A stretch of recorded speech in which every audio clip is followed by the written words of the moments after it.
चलिए, आप सभी कोई जुड़ गए हैं। Good morning. कल हमने क्वेश्चन दिया था आपको, उस क्वेश्चन को आज हम सॉल्व करते हैं। क्वेश्चन में हम लोग फाइंड आउट ये करती है तरल अनुपात लिक्विड रेशो, चालू अनुपात करंट रेशो, स्वामित्व अनुपात प्रोप्राइटरी रेशो, ऋण क्षमता अनुपात डेबिट इक्विटी रेशो, ब्याज आवरण अनुपात इंटरेस्ट कवरेज रेशो, शोधन अनुपात सॉल्वेंसी रेशो, स्थायी संपत्ति का शुद्ध मूल्य के साथ fix assets to net worth. ये इतने सारे अनुपात जो है उस क्वेश्चन के आधार पर हमको ज्ञात करना है। अभी तक के हमने थ्योरेटिकल अनुपात कौन कौन से हैं, उसका क्या है, किससे किसका रिलेशन है, संबंध है, इन सब चीजों को हमने जाना। अब यहाँ पर हम व्यवहारिक प्रश्न को हल करके ये देखेंगे कि इसको किस तरीके से ज्ञात किए जाते हैं। कल मैंने आपको क्वेश्चन शेयर किए थे, आज अभी मैं और कर दे रहा हूं आपको क्वेश्चन शेयर, आप देख लें। ओके,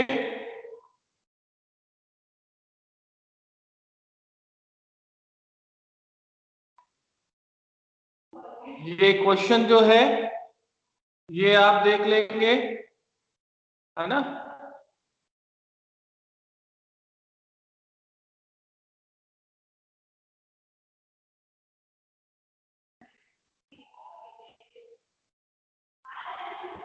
क्वेश्चंस आपको मिले?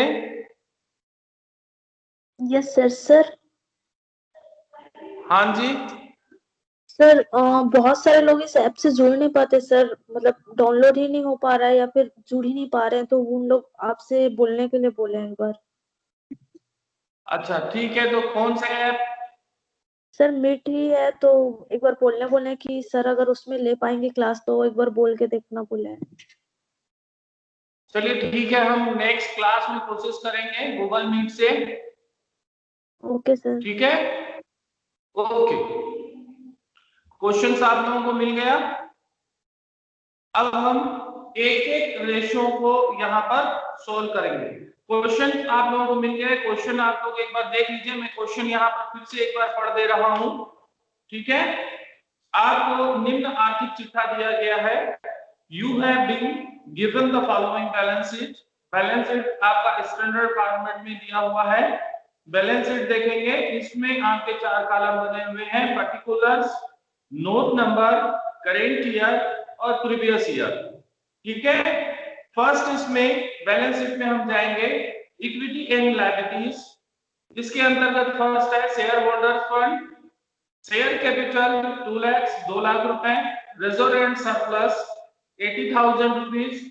ये सब क्लियर करंट ईयर में कॉलम में अमाउंट आएगा, है ना। सेकेंड है non current liabilities, loan term ब्रोइंग। इसमें फर्स्ट है बैंक लोन है 10%, 1 lakh, 8% debenture 50,000। Third point current liabilities, trade payables, suddenly creditors 30,000, bill payable 10,000। Second short term provision, propose dividend 20,000। इसका टोटल हो जाएगा आपका 4.9, 4,90,000 रुपए। सेकेंड इसमें इस एसेट्स में आएंगे, अभी लायबिलिटी थी, अब एसेट्स में आएंगे। Assets non current assets, fixed assets 3 lakh रुपए, current assets inventories 60,000, trade receivables suddenly debtors 50,000, bill receivables 20,000, cash and cash equipment 50,000 and prepaid expenses 10,000। Total 4.9 lakhs, 4,90,000 रुपए। Note, proposed dividend is supported to be declared and approved। ब्याज एवं कर के बाद लाभ 36,000 रुपए, आप आयकर 40% मान सकते हैं। The profit after interest and tax is 36,000 rupees। You may amuse income tax at the rate 40%। Fine find out करना है आपको इन अनुपातों को।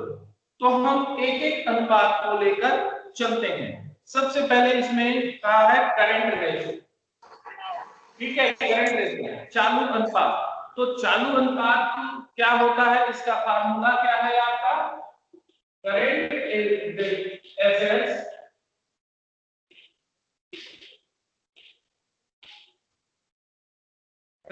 assets upon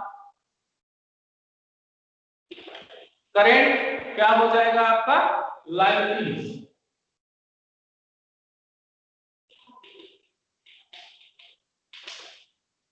ओके, दिख रहा है? एक एक हम लेते जाते हैं, इसको मैं मिटा दे रहा हूं।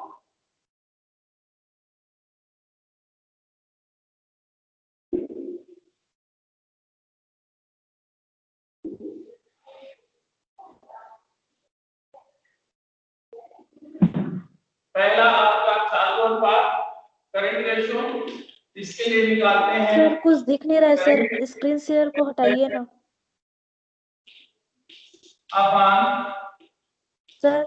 Current liabilities.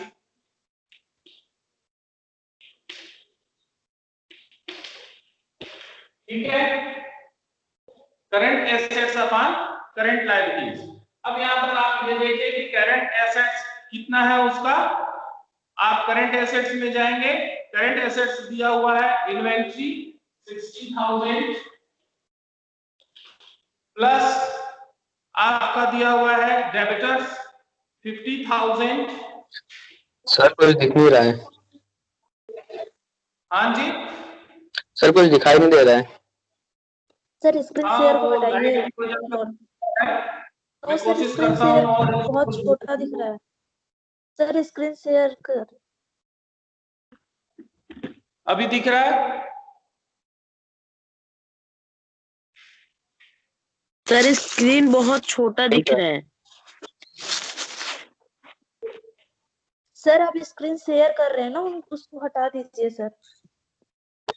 Okay okay okay,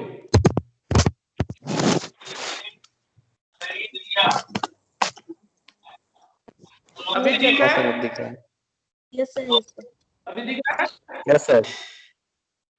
चलिए करंट एसेट्स में देखिए आप, फर्स्ट में वापस चलते हैं। इन्वेंटरीज दी हुई है 60,000, डेबिटर्स 50,000, बिल ट्रेसेबल 20,000 प्लस आपको और क्या दिया हुआ है इसमें, कैश एंड कैश इक्विपमेंट ये है 50,000 प्लस प्रीपेड एक्सपेंसेस 10,000 अपन करंट लायबिलिटी में आ जाए। करंट लायबिलिटी में क्या क्या दिया हुआ है? करंट लायबिलिटी में दिया हुआ है ट्रेड पेबल्स, आपके क्रेडिटर्स 30,000 प्लस आपका bill payable 10,000 plus short term provision 20,000। तो ये टोटल कितना हो गया? 1,90,000 और ये हो गया 60,000। ठीक है, तो इसका रेशो कितना आ जाएगा? रेशो कैलकुलेट कर लीजिए। 3 पॉइंट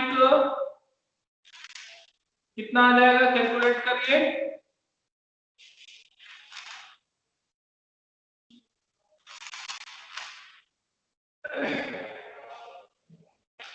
3.17:1। ठीक है, ये आपका रेशो आ जाएगा। तो पहला आपका चल अनुपात कितना आया? 3.17:1, 3.17:1। ये आपका रेशो हो गया। तो चालू अनुपात कितना हो गया? ये 3.17:1, ये आपका अनुपात हो गया। जबकि क्या माना जाता है इसमें? 2:1। तो यहां पर कंपनी अच्छी स्थिति में है। ओके, क्लियर है? Yes sir. Yes sir. चलिए नेक्स्ट पॉइंट पर हम आते हैं। नेक्स्ट पॉइंट है आपका current ratio. Sorry, current ratio हो गया। अब लिक्विड रेशो में आएंगे।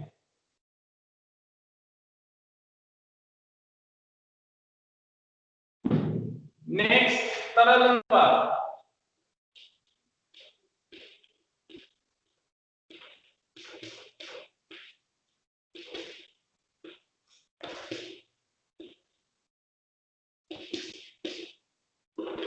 लिक्विड रेशो, लिक्विड रेशो के लिए हम क्या फार्मूला था, liquid acids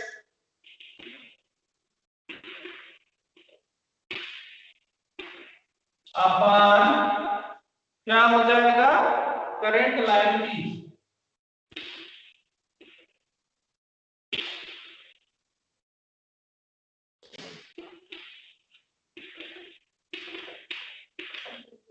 okay, current liabilities. अब यहां पर ये देखिए कि लिक्विड एसेट्स कितना है। लिक्विड एसेट्स में आप जाएंगे तो लिक्विड एसेट्स देखें यहां पर कितना हो जा रहा है। लिक्विड एसेट्स,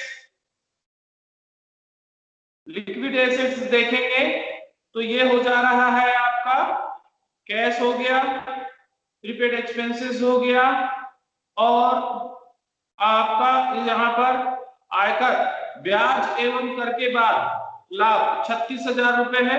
ये हो जा रहा है 1,20,000 रुपए। लिक्विड एसेट्स हो गया। अपन करेंट लायबिलिटीज निकाले थे 60,000 रुपीज। तो यहां पर इसका अनुपात कितना हो जाएगा, 2:1। मीन्स कंपनी की स्थिति यहां पर अच्छी है, ठीक है। लिक्विड एसेट्स उसका 2 है और करंट लायबिलिटीज कितना है, 1 है। मतलब यहां पर कंपनी अच्छी स्थिति में है। ओके, बस आया ना, हाँ जी, 2 बस आया ना। हाँ हाँ 2:1।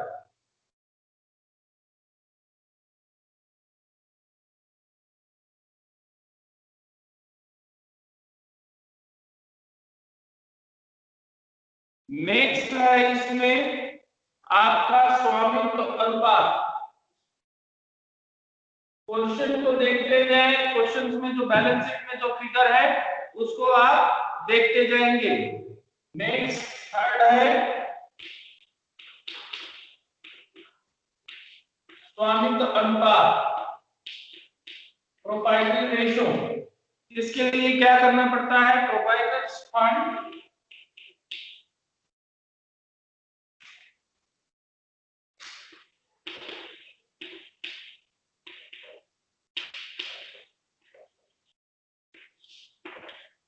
ठीक है, स्वामित्व कोष बटे total assets.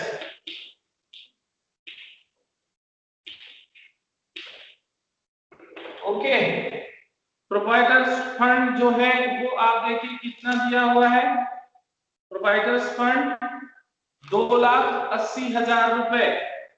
Share holder fund capital, share capital 2 lakh है। रिजर्व एंड सरप्लस 80,000 है। तो ये कितना हो गया, 2,80,000 रुपए। अपन टोटल एसेट्स आपका कितना दिया हुआ है, 4,90,000 रुपए। तो इसका अनुपात कितना आ जाएगा,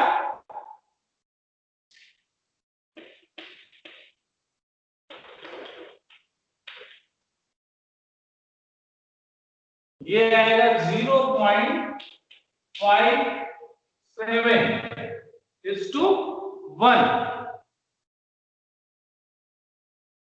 ओके, 0.57:1। यहां तक भी स्थिति क्या है, अच्छी है। प्रोप्राइटर्स फंड जो है वह संपत्ति के परिप्रेक्ष्य में कम है। 1:1 की रेशो मानी जाती है, बराबर होना चाहिए। नेक्स्ट पॉइंट है इसमें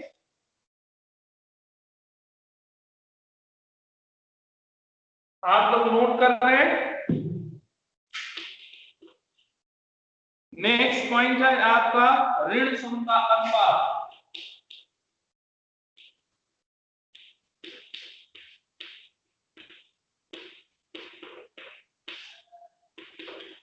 ऋण क्षमता अनुपात, डेबिट इक्विटी रेशियो, इसमें इंटरनल और एक्सटर्नल, ठीक है, एक्सटर्नल इक्विटीज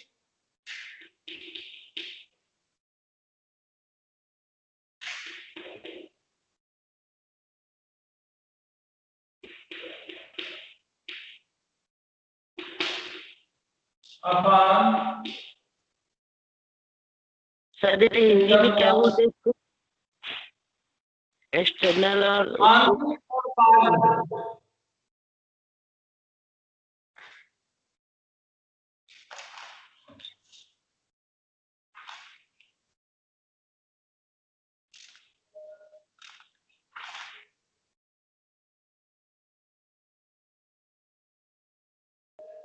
इसमें ऋण क्षमता जो अनुपात है ये दीर्घकालीन शोधन क्षमता को ज्ञात करने के लिए किया जाता है। ये काफी महत्वपूर्ण होता है और इसके माध्यम से जो लॉन्ग टर्म जो ऋण है, ठीक है, उसको ज्ञात किया जाता है, यानी दीर्घकालीन ऋणों और अंशधारियों के बीच, है ना, के कोषों के बीच अनुपात को ज्ञात किया जाता है। एक्सटर्नल इक्विटीज या इंटरनल इक्विटीज, या आप इसको ये भी कह सकते हैं इस तरीके से, लॉन्ग टर्म लोन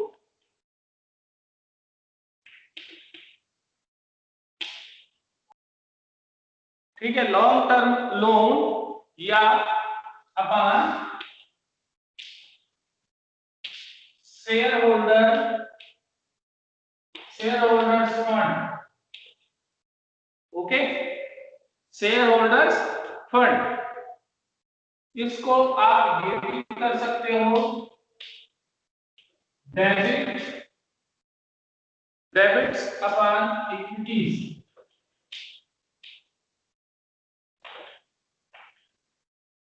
ओके, ये फार्मूला मैंने जिस समय आपको बताया था उस समय ये इसको डिफाइन किया है। दीर्घकालीन शोधन क्षमता को ज्ञात करने के लिए इसको ज्ञात किया जाता है और यह काफी महत्वपूर्ण होता है। इस अनुपात के माध्यम से दीर्घकालीन ऋणों और अंशधारियों के कोषों के बीच अनुपात को स्थापित किया जाता है। और अब यहाँ पर एक्सटर्नल इक्विटीज जो है, एक्सटर्नल इक्विटीज में हम शामिल करते हैं जो सभी दीर्घकालीन ऋण हैं, डिबेंचर्स हैं, मॉर्गेज हैं, ठीक है, पब्लिक डिपॉजिट है, इस सबको इसके अंतर्गत शामिल किया जाता है एक्सटर्नल इक्विटी के अंतर्गत। इंटरनल इक्विटीज के अंतर्गत equity share capital, preference share capital, all ownership reserve like securities premiums, ठीक है, reserve fund, capital reserve and other reserves etcetera. यहाँ पर all deferred revenue expenses such a primary आपके expenses हैं, discount on issue of share of debentures etcetera, इन सारी चीजों को हम इसमें शामिल करते हैं। इसका बहुत अच्छा अनुपात क्या माना जाता है? 1:1, ये अच्छा अनुपात माना जाता है। यहाँ पर इस क्वेश्चन में जब आप निकालेंगे इसको इंटरनल में, तो इंटरनल इक्विटीज जो है इसका कितना हो जाएगा, कैलकुलेट करें, देखिए कितना आता है। इसमें आपका है नॉन करेंट लायबिलिटी में आप जाइए, लॉन्ग टर्म ब्राउजिंग जो है बैंक लोन और 8% डिबेंचर्स, ठीक है, तो इसके अंतर्गत ये एक्सटर्नल इक्विटी कितना हो जाएगा, 1,50,000 रुपए। अब इंटरनल इक्विटीज आपको ये लेनी है, इंटरनल कितने का हो जाता है आपका, इंटरनल है आपका शेयर कैपिटल और रिजर्व एंड सरप्लस 2,80,000, तो 2,80,000 का होगा। अब इसका अनुपात निकालेंगे, रेशो कैलकुलेट करिए इसको, तो रेशो कितना आ जाएगा इसमें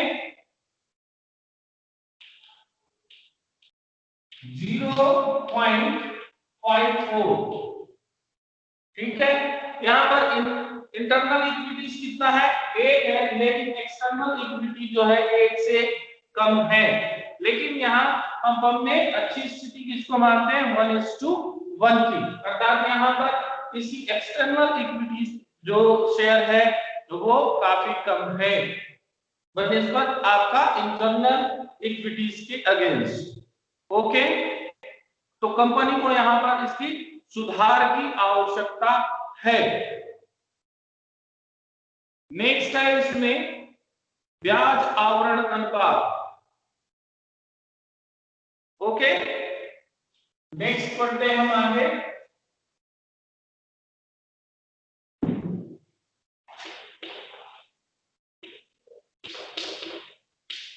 ब्याज आवरण अनुपात,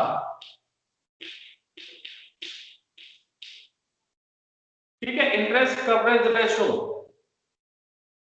तो यहां पर जैसे मैंने बताया आपको, नेट प्रॉफिट बिफोर, इसको निकालने के लिए नेट प्रॉफिट बिफोर इंटरेस्ट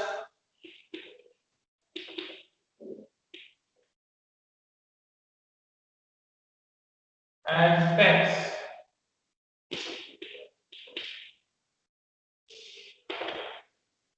कर के पश्चात शुद्ध लाभ, फिक्स्ड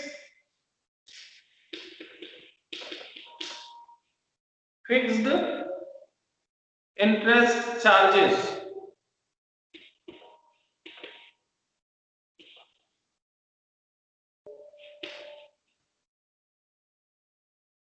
ओके।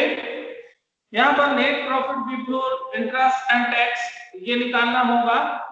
तो देखिए इसमें कितना आ रहा है,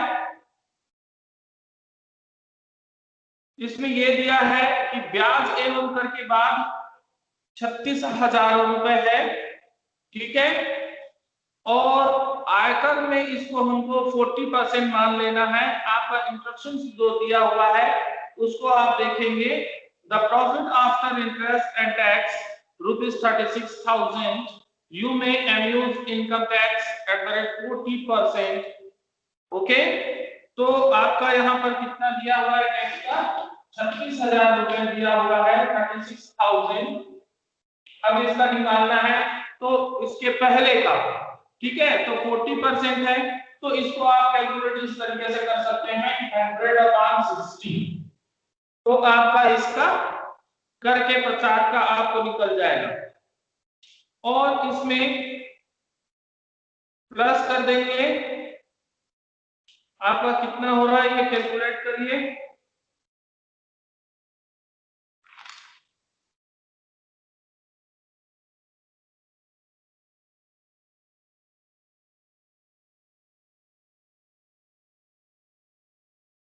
$10,000 plus 4,000 plus 10,000 plus 4,000 is equal to, आप कैलकुलेट करिए इसको, देखिए कितना आ जा रहा है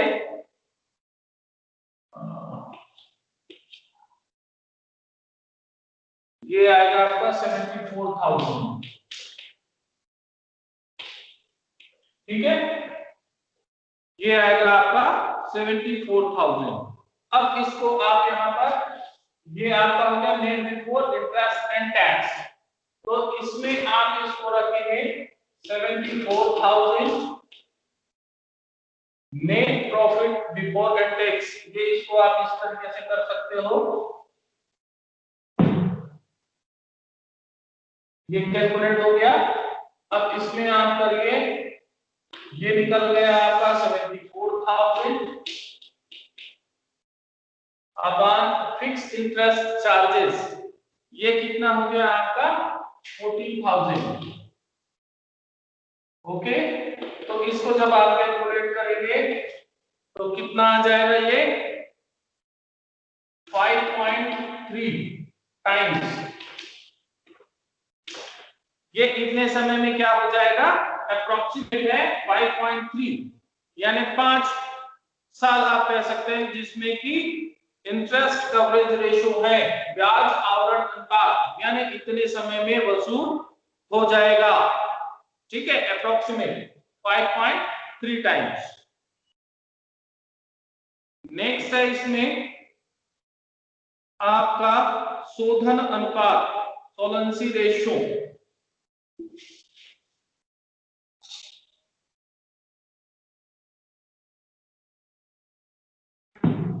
नेक्स्ट आएंगे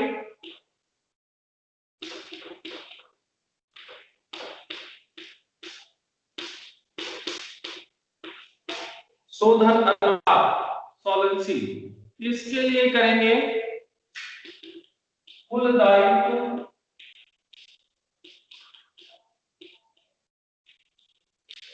टोटल लायबिलिटीज टू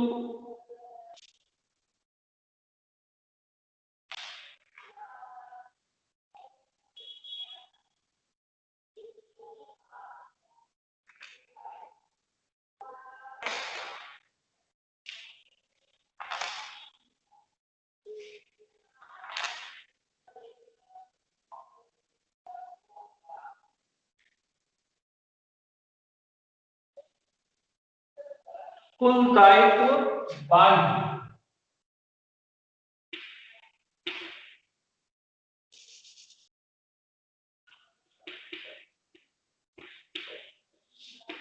अपान कुल संपत्ति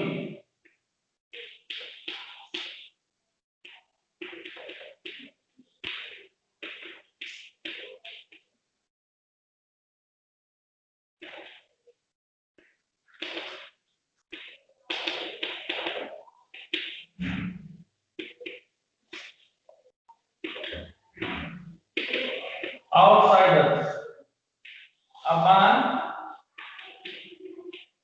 टोटल एसेट्स। ओके, ये निकालेंगे। शोधन क्षमता अनुपात जो है, सोलेंसी रेशियो, ये सभी समान अनुपात जैसे है, यानी इक्विटी रेशियो के समान है। इसमें कुल दायित्व जो कि बाह्य पक्ष के हैं, बाह्य पक्ष के जो होंगे, बाह्य पक्ष के जो कुल दायित्व है, ठीक है, उनका संबंध जो है फर्म की कुल संपत्ति के साथ निकाला जाता है, टोटल एसेट से। ये अनुपात भी जो है ये दीर्घकालीन शोधन क्षमता को स्पष्ट करता है, लॉन्ग टर्म सोलेंसी को भी ये शो करता है। ये अनुपात जो है ये बताता है कि कुल संपत्तियों का कितना भाग ऋण प्रदत्त करता है। ये अनुपात भी जितना कम होता है, अर्थात कुल संपत्तियों की तुलना में बाह्य ऋण जो है, एक्सटर्नल लोन्स, अल्पकालीन और दीर्घकालीन, short term and long term, ये दोनों ही होंगे, तो फर्म की शोधन क्षमता, उसकी सोलेंसी जो है उतनी ही अच्छी मानी जाती है। तो यहाँ पर टोटल उसकी लायबिलिटीज देखते हैं कि टोटल लायबिलिटीज टू आउटसाइडर्स इसमें कितने हो जाते हैं। इसकी लायबिलिटी को देखिए, क्या क्या है इसकी लायबिलिटीज में। आपके बैंक लोन है 1 लाख का, 8% डिबेंचर्स है, आपके क्रेडिटर्स है 30,000 और आपका बिल पेबल है 10,000 का। ठीक है,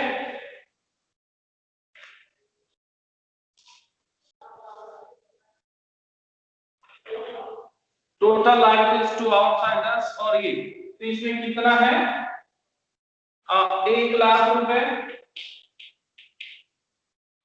प्लस 50,000 प्लस 30,000 प्लस 10,000,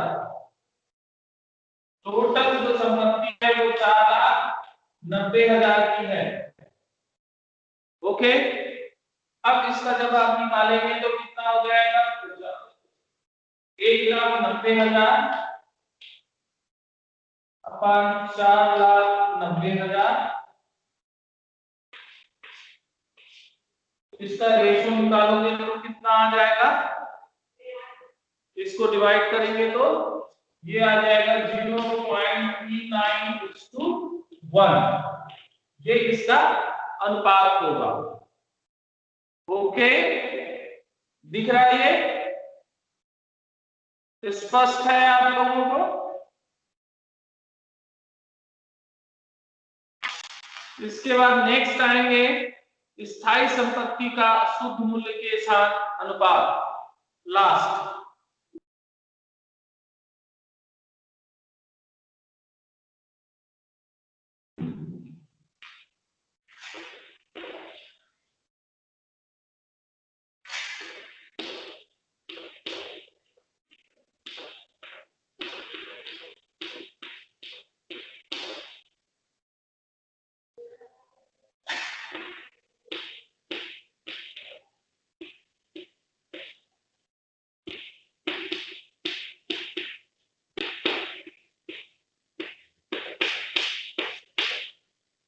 जैसे कि नाम से स्पष्ट है, स्थायी संपत्ति का शुद्ध मूल्य के साथ अनुपात ज्ञात करना है।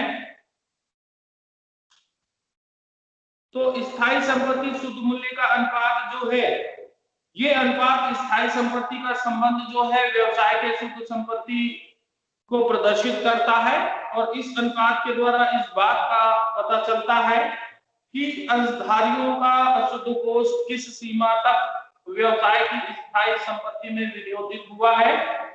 इस अनुपात के लिए हम क्या करते हैं, जो फिक्स एसेट्स है जिसमें कि डेप्रिसिएशन माइनस कर देते हैं, ठीक।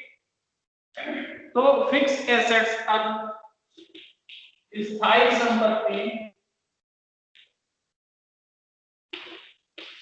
अपन, अब इसको किससे निकालना है, स्थायी संपत्ति का शुद्ध मूल्य के साथ। तो शुद्ध मूल्य जो है वो क्या होगा, शेयर्स होल्डर्स फंड, अंशधारी कोष,